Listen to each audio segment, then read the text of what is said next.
welcome back to the 72. We have Colin and Ted here.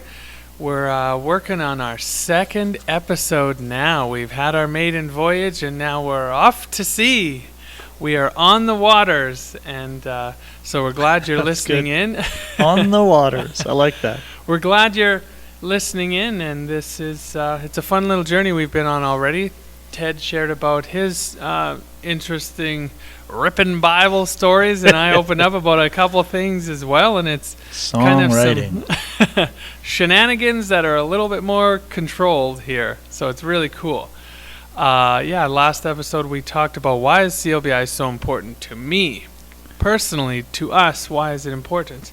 And we really were able to explore this idea of maybe a little bit of nostalgia and a little bit of the purpose behind the things that happened to us when we were younger, or maybe that have happened to us previously that are coming back to us, but not in the way... And how God uses that. Yeah. Not in the way that we anticipated. Yeah. And it's totally God doing God things. Hashtag classic God. On this episode, episode 2, we'd like to talk about why is CLBI so important. Last episode was why is CLBI so important to me. We're shaving it down a little bit. Why is CLBI so important? What are your thoughts, Ted?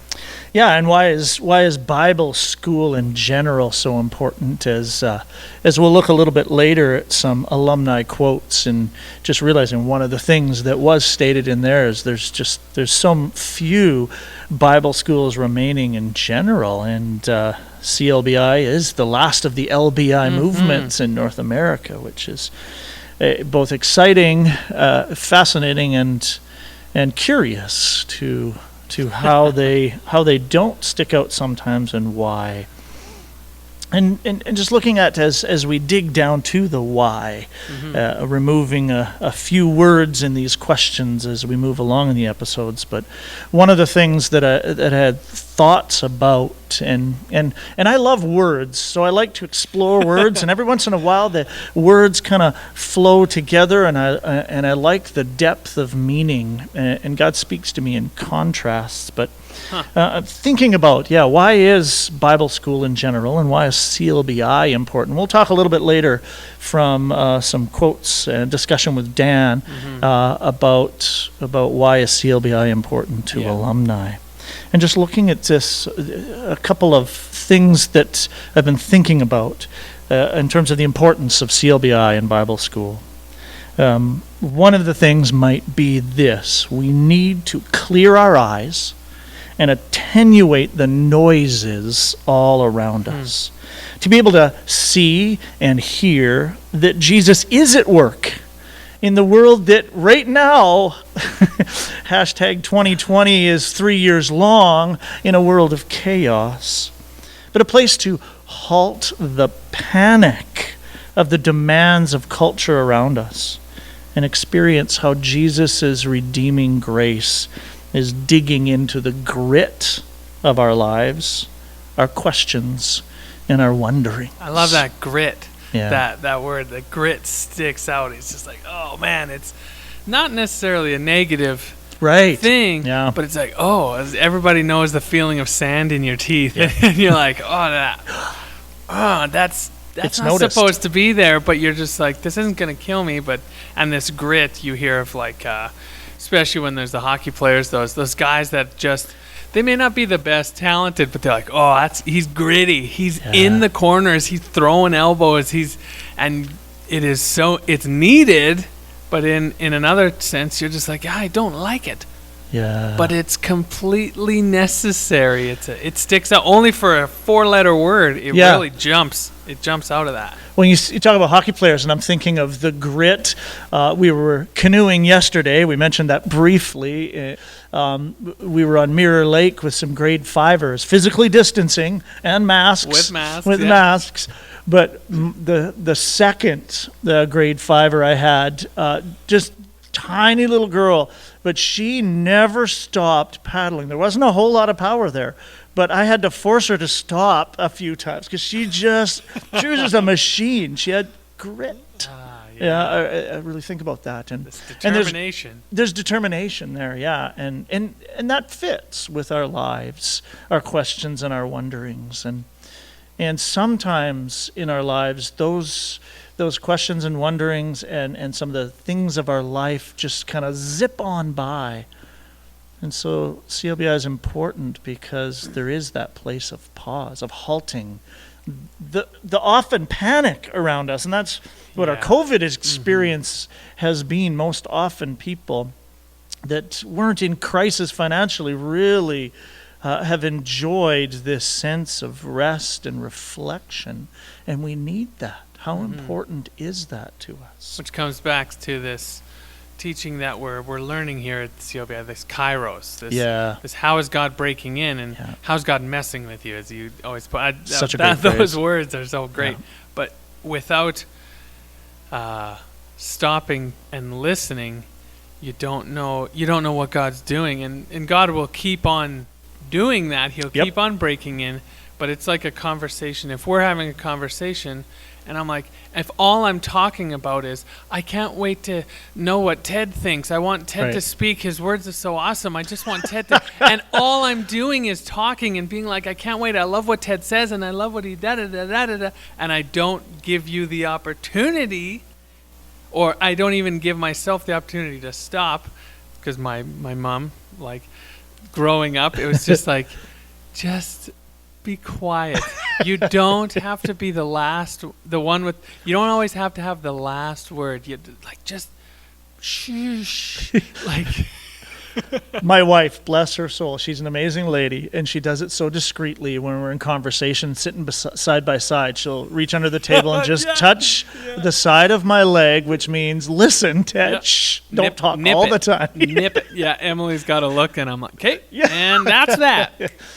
But how important is it to halt and listen, to attenuate some of those noises, to clear our eyes, to be able to pay attention to that ripe time, that birthing time, that kairos where God is breaking in. There's a lot of humility in it, because if I think what I always have to say is, everybody must hear, like, why would I listen when I have so much to share? Yeah. It's like there's quite a bit of arrogance there, and I find myself, when I get into those modes, I'm really just like that definition of sin is curving in on oneself. Yeah. I just become so self-obsessed, even within a matter of minutes of, like, when I'm chatting with friends, it's this, like, I don't sense humility in me talking in that moment.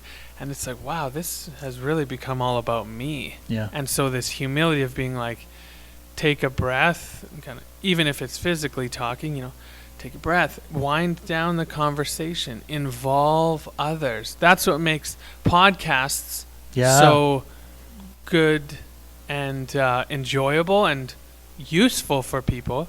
It might be one person speaking, but maybe they speak in a way they know that listeners don't just want to hear a stream of words, or if there's multiple people, or if there's a talk show.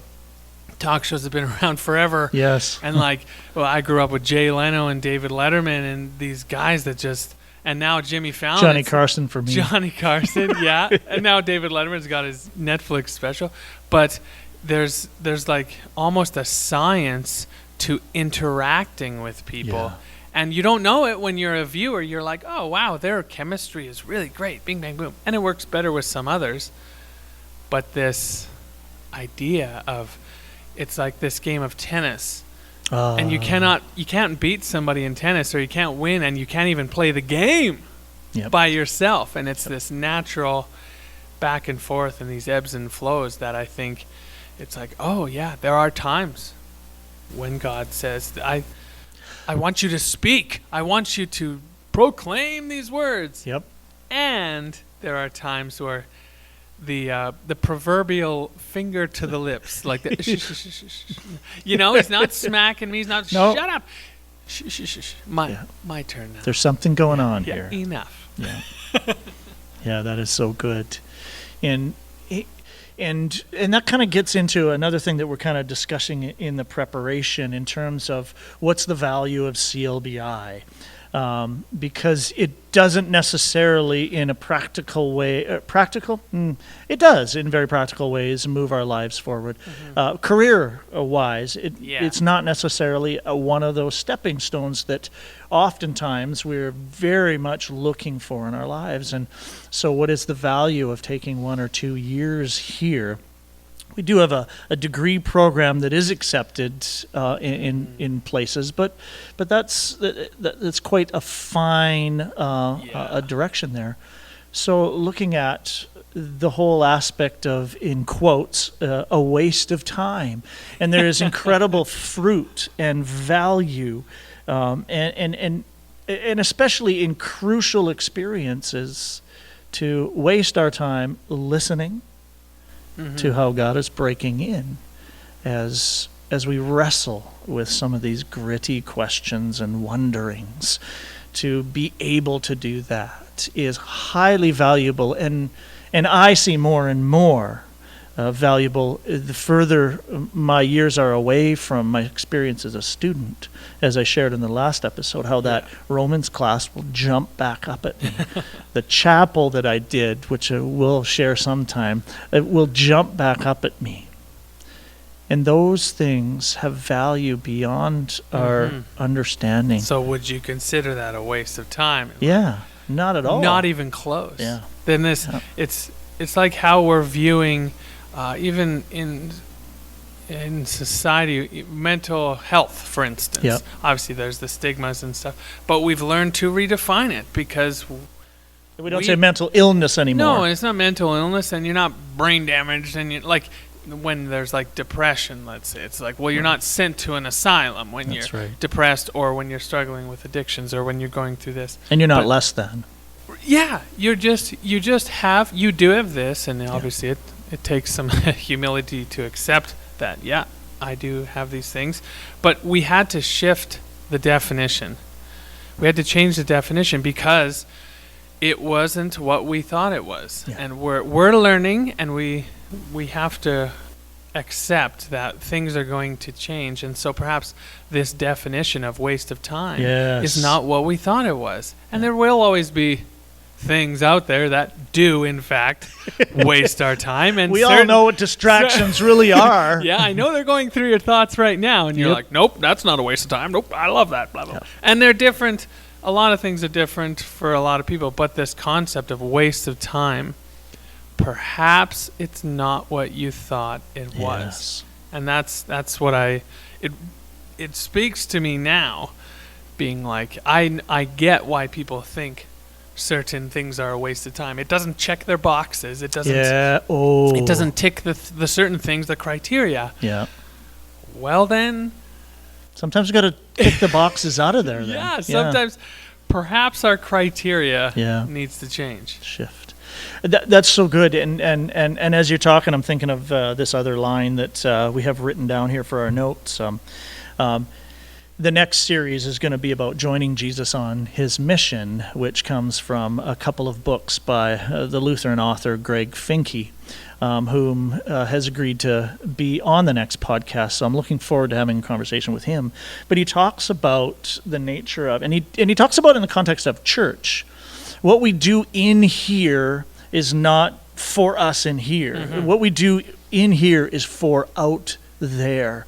And so there's always a direction arrow that shifts with CLBI. It's not just for this bubble of experience. And man, we love the memories, and we love watching them create memories here, right? The 5 levels of hammocks in the trees, or the hot tub in Brant's truck. Brant was part of a lot of those. Brant was, Hope you're listening, Brant.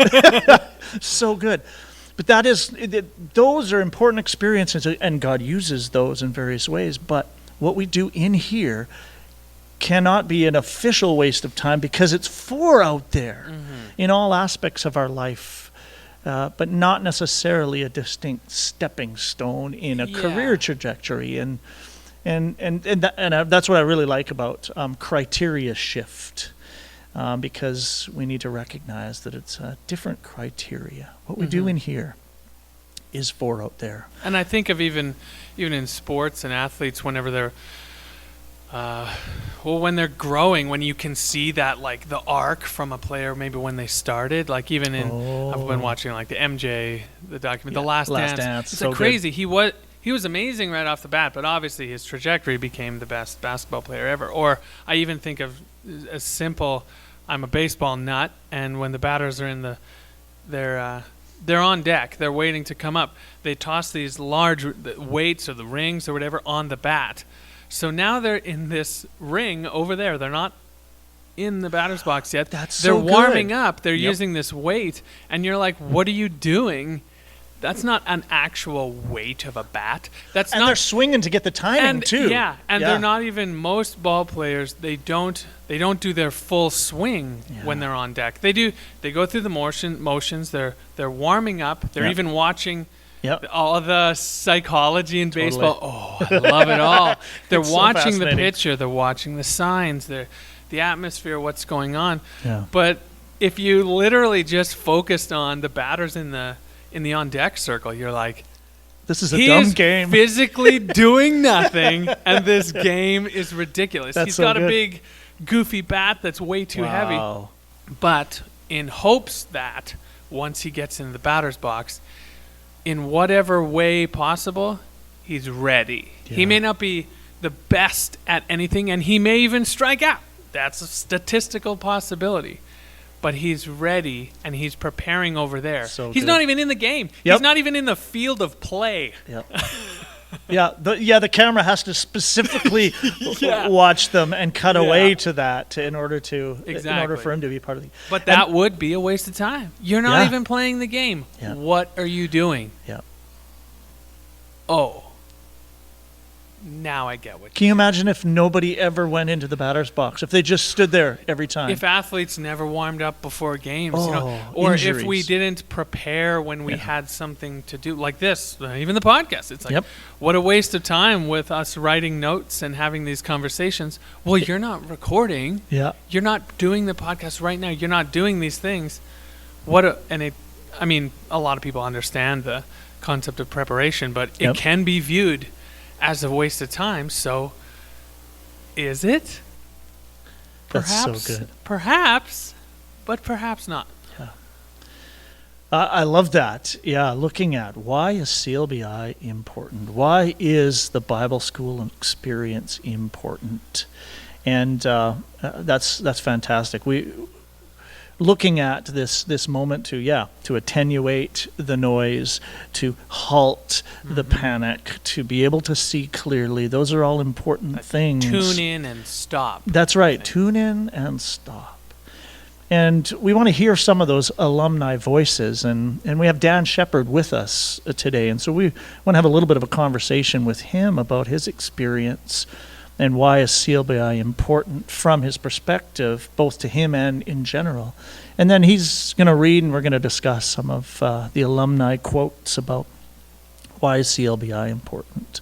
So let's talk to Dan now. Hey, Dan, glad you could join us today. Hey, guys. Thanks for having me. That's really good. Tell us a little bit about yourself before we jump into all this. Yeah, so my name is Dan Shepard, and I am a alumni of CLBI. Or alumnus, I think is the proper term. Alumni is plural. I can't remember which is which. No, I can never remember. We'll use both. Yeah, exactly. I'm an alumnus nigh. That works. Yes. But yeah, I came to CLBI in 2009 and finished my second year program in 2011.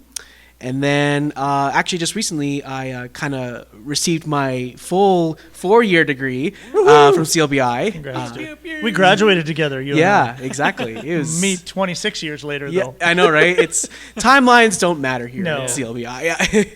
Yeah. I recently got my 4th year degree from the school, and now I currently actually serve on the board of trustees with CLBI. I'm part of the alumni committee, and kind of part of my work on that board has been just finding new avenues in which to engage alumni to the school and keep that relationship kind of growing and, continuing onward even years after the fact people have left the school. So Heck of a committee, too. yeah, all three of us technically. Oh, who's the third? Once we have Ryan Dittman as our yes. other, yeah, and then And Cullen, myself. and then Cullen is our staff Liaison. yeah. Liaison. So, and originally at one point it was just me and Cullen. So for a lot it was of it, yeah. the smallest committee ever. But yeah, no, it's been a great blessing to use the passions I have for connecting our alumni to this school and just kind of keeping that relationship strong. And now actually my time will be winding down with the board because I'll actually be coming on to the staff as a short-term staff member in the fall. So that's the My plan. academic assistant. Yes. I love it. So he's Yes. worked with me now a little bit. Now Yeah. it's Yeah. Ted's Yeah, turn I get to to have work with some him. Dan. Yeah. Exactly. But no, actually, that's a good segue into what we have Dan doing this episode, because we sent out on social media a questionnaire for alumni to share their thoughts on simply why is CLBI so important. That's literally the only question they got to answer. I said you can write as much as you want, as little as you want, so we got the results and printed them off and ripped off the dot matrix. Wow, I can't believe you have that technology still. That's amazing. Yeah, And no, it we got works. all the results, and so we thought we'd kind of share them in this episode, and Dan will kind of read through some of the points and interesting tidbits of what was mentioned. And this has a lot to do with alumni, and so I'm sure this is kind of a two-sided thing as kind of a partner in this podcast, but also being part of the alumni committee. It's like, oh, this is valuable information. We're not just going to take this and be like, oh, that was neat just at one time. But this kind of goes into the valuable information file folder for the alumni committee. But yeah, so these are the questions. What simple question that we asked was that why is CLBI so important? So Dan will dive into their responses. And first, a little bit of his own.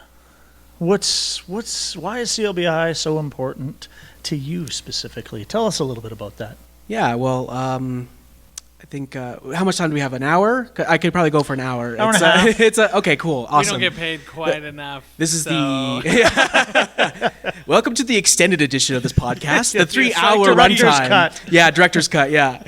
No, for me, I guess to put it into a bit of a nutshell, the phrase that kind of came to mind when I was pondering this question was CLBI for me was sort of like a rite of passage, in the sense of kind of taking that next step in my Next life for maturity and development as an individual.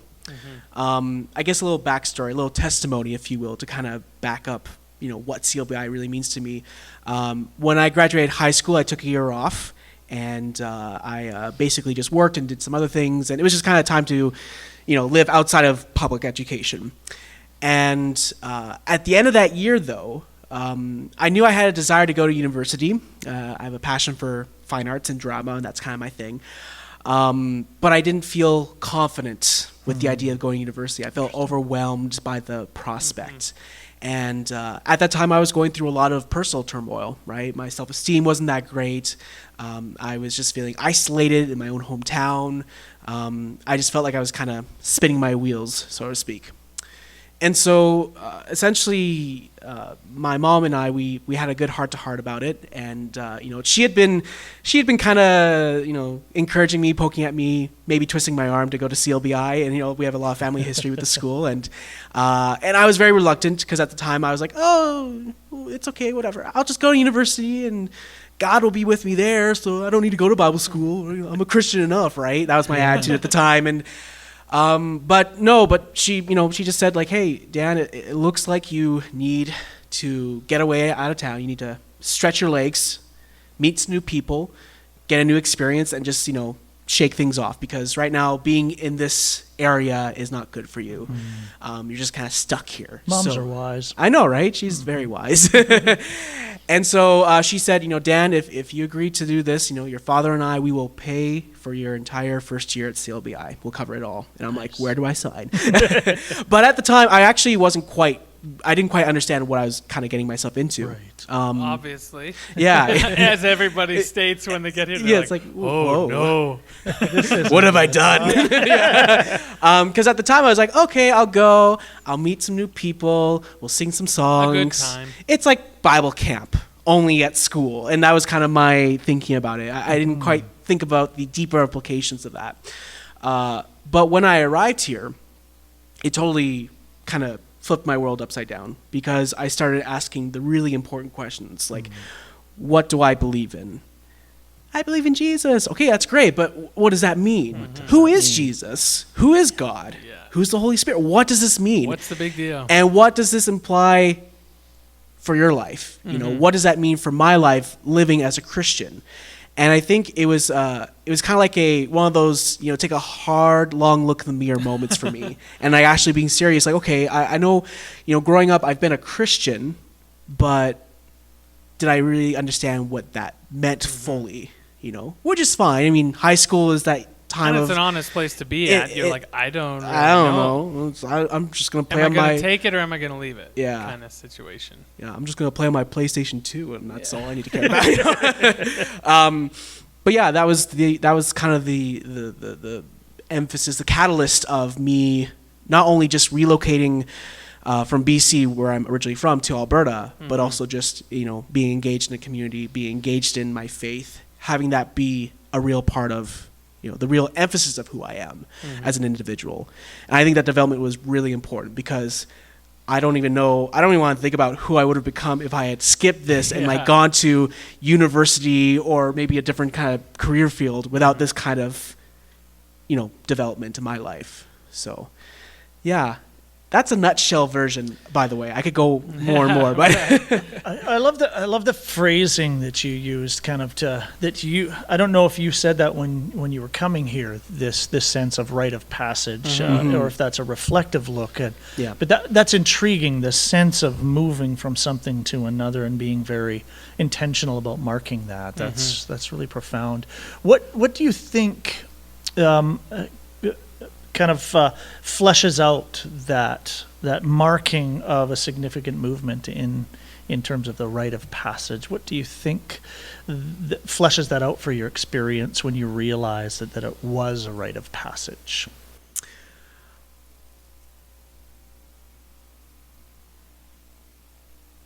it's a good question. Long dramatic pauses. No, for me, I think. I think looking back on the whole experience, like having the detachment from the home, right? Because that's what a lot of people do when they go to post-secondary. Cutting the cord a little bit. Yep. It's like they're kind of okay. They're no longer in their family home. They're I'm a province over from my folks, right? It was just, I think, having that sense of okay, you've taken off the training wheels. In you go, kind of going into the deep end, in a productive and safe way. I never felt like I, was. Safe. That's interesting. I wasn't like afraid for my life. Like it was a safe but challenging time. Yeah. Right. It was a time of like, okay, I'm in a community where people, support me. They love me. We have trust with each other. But there were still like serious questions to be asked about, what I was feeling, what I had gone through in my young adult, in my teenager life, and I think just having those people who would listen and would really kind of take in what you're saying, and not necessarily give you advice. They weren't there like, but okay, they care. They're like, okay, well, The Dan, sense of care. And I think that was kind of lacking a bit from my social circles. I mean, I had really good friends, like no shade thrown at them or anything like that, but I think when it's on that level of faith-to-faith connection and understanding of like, having God in the picture, it means a lot more to me. There's a lot more purpose behind that, I think. Right. Purpose behind that. Yeah. That's really good. Well, and when I think about a rite of passage, they're not random. there's depth to them. Like I just think about confirmation is sort of a rite of passage in the church, and it's been there for a very long period of time. So there is that sense of care and safety and presence and relationship in that. And I'm fascinated by the idea of what are our rites of passage in our culture today, because there's they're a lot of them. in a sense, and they're diminishing in a sense, but they are a little more chaotic and random, I think. Right. In a lot of senses. So that's really profound that you think about that as a rite of passage. Yeah, that's powerful. Well, let's look at some of these quotes. Yeah. Which one jumps out at you? Oh, goodness. I think just have some notes here, some highlights. I like this one right here. It jumps out. It says, "It was the place Jesus used to show me the beautiful truth of the gospel and my need for it." I think that really stands out, the need. I think that resonates with me especially. Why do I need this? And that's something I hadn't really considered up to that point in my life, And the fact of needing something before you even know about it. I was chatting with Ted earlier before, as we were talking about this. It's like, I needed it before I even knew it existed, which is such a foreign concept. It's like, it's not the same as nowadays. We create the need of phones. Right. Now it's just a need. We make it, so then we need it. But this was like, the need was made when I was born. It was created when I was born. I didn't know what it was. I didn't understand it. But now that I'm at a place where I can understand it, like, whoa, I didn't all of a sudden acquire the need. I just understood it better. It's really interesting how I learned about my need, just the way they worded it. It was like, it was there before I was here, and I just caught up to it. And I love that this alumnus here, because I'm using that right, singular's alumnus, right? Describes it as the beautiful truth of the gospel, as opposed to just the clear truth or the certain truth. But the beautiful truth is a fascinating phrasing for that, and I think that's extraordinary, and we see that, and sometimes we're surprised by beauty. I think that's a really important one, and how that shows up. Yeah, it's an emotional response, right? Yeah, it's kind of like, when a groom sees their bride for the first time walking down the aisle. Yeah. I've had friends just like break down to tears. Yeah, when it's like, they're so beautiful, Totally. and like it's that same kind of. I was good. I was good. Yeah. I'm like, I don't even feel like crying. That happens to me as a pastor doing the wedding. Yeah. But the like, doors, the doors flung open. The doors were just like boom open. And it was. Yeah. I didn't start weeping, but I was like my throat just decided to close up. There was no, and I was just like, whoa! It just hit me, and that's an interesting metaphor to compare that to. Yeah, I think it's the idea of like the beauty of the gospel causes that same kind of what inherent. It's like a knee. It's like getting your reflexes tested. I'm not thinking, my knee kick when the hammer hits my knee. It's your body is created to do this, and you're like, I think we're created to do this too. Yeah, and like even, and not to say like, I don't want to kind of paint the picture that in order to have a real noteworthy or significant faith, you need to bawl your eyes out. No. It's just I think that's the response that we get, whether it be outwardly or inwardly, right? I know a lot of people who are stoic that see the beauty of the gospel, right? Even though they may not be the most emotional about it, right?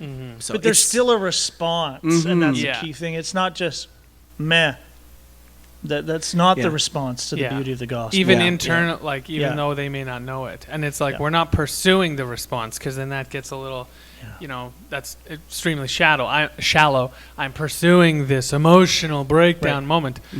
Those just happen. So I'm pursuing what may or may not cause that. Either way, it's worth pursuing. That is rich. Yeah. Our need and the beautiful truth that shows up. Yeah. That's why this is an important experience here. Yeah. What's another one that jumps out at you, Dan? There's one here that says, it provides foundational biblical teaching at a crucial time in young people's lives. Yeah. The timing. Yeah. Timing. Crucial. Exactly. Yeah. What sticks out for you in that? I think it's just knowing how, once you leave that, public education and you start that next phase of your life, whether it be right out of high school or 1 or 2 years after the fact, you're really in probably the most formative time of your life because you're starting to concretely define what your worldview is. That's right. What do you think is true? You got big decisions coming up in the not so far future. Yeah. Because you're determining what you think is true, what do you believe to be right, or what your morals are, your values. All those things are really starting to form because you're no longer under the umbrella of the day-to-day high school education. You're capable now. And Yeah. Like, oh no. I think it's really starting to kind of get tested and become more of a real thing. So the one kind of memory that jumps out of for me out of this passage actually comes from a time I had at university. It was my first year, and this was a couple years after CLBI. And me and a friend, we went to a class. I can't remember what the class was about or what the topic was, but I do remember my friend's her reaction to that class after the fact. We walked out and she was like, I can't believe the world is like this. And her mind was just blown. And she's like, this is amazing. As if she had woken up from a 10-year coma and saw color for the first time. Everything has been revealed. Yeah. So, and which is understandable. That's, when you learn something, wow, it's amazing. Yeah. But the thing that I found to kind of be, that was kind of concerning was the fact that she kind of just latched onto this philosophy and didn't really weigh it or test it or criticize it. She's just like, yes, this is the truth. Oh, it sounds right, so it must be. Exactly. Kind of mentality. Yeah, exactly. Kind of like what we talked about, a beautiful truth, a response to it, and it was a response to something different. Yeah. And so my concern with my friend was that she kind of took this idea on full-fledged. She never really questioned it or weighed it.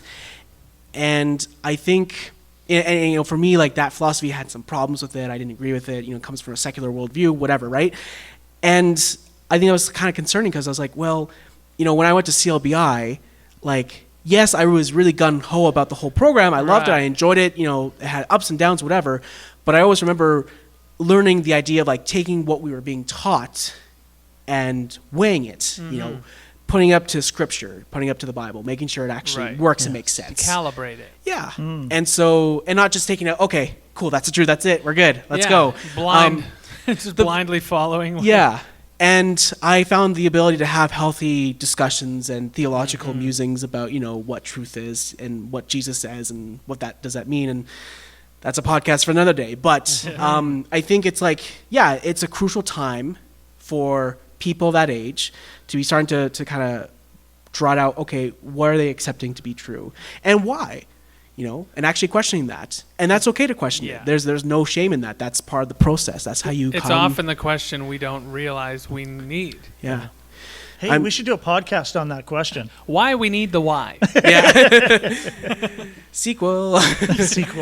Yeah. Prequel. Yeah. Interesting. Awesome. Let's look at one more quote.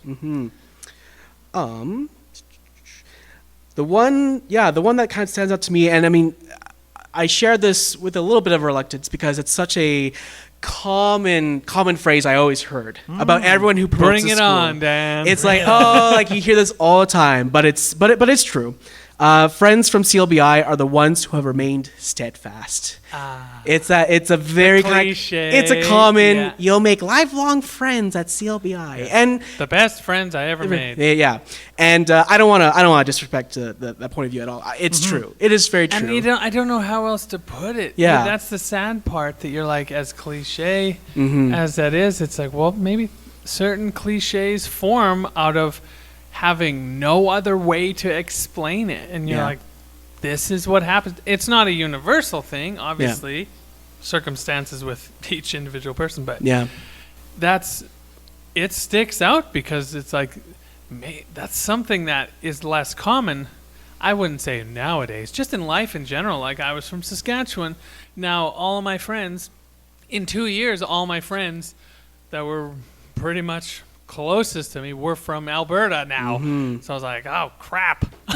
And then people coming and going, it doesn't make sense if a life takes you all over the place, that there would be one place in particular that would provide this firm foundation of friendships, especially so early on in your life when Yeah. things are changing, as you said, and you're like, this shouldn't be. But it be. It shouldn't be, but it be. But it be, as the kids say. Yeah, So yeah.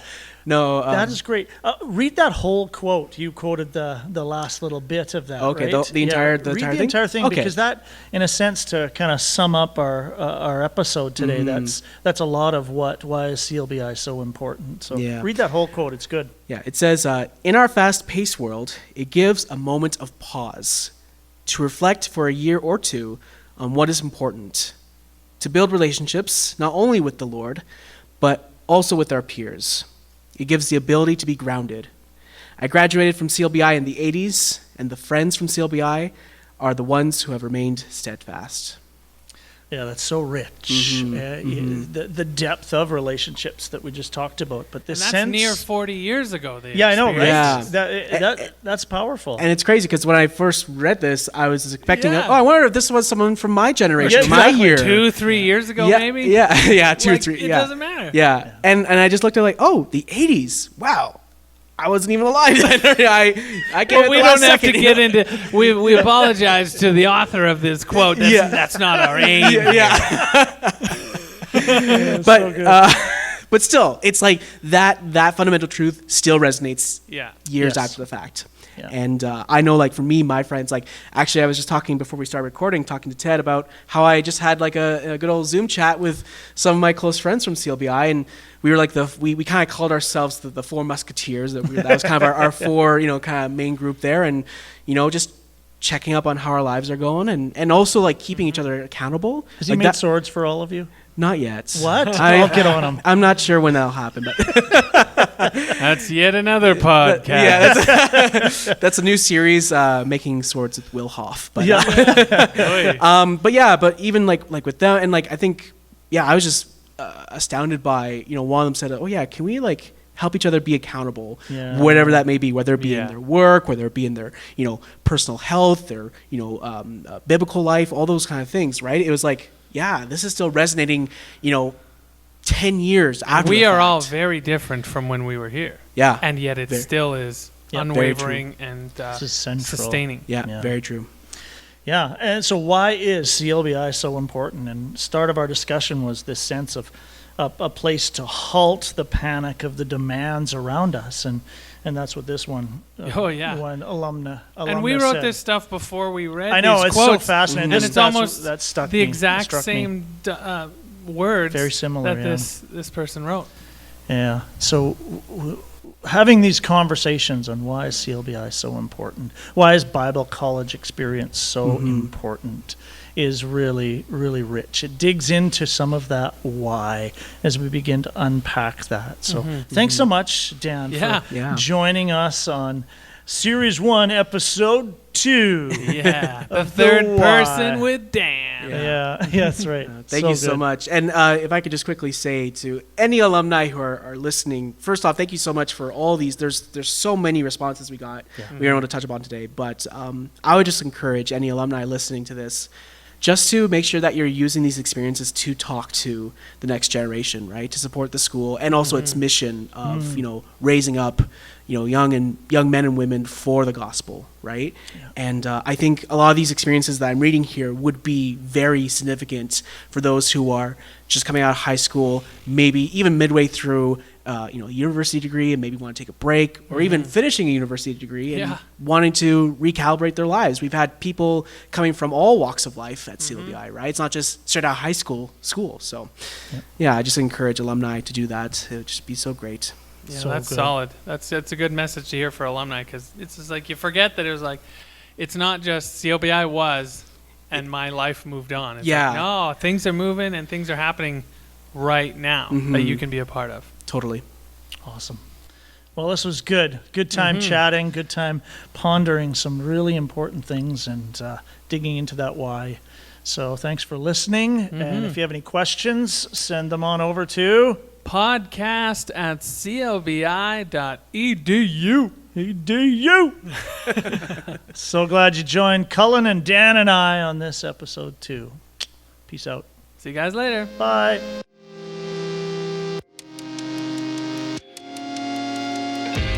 You've been listening to the 72 Podcast, presented by the Canadian Lutheran Bible Institute in Camrose, Alberta, Canada.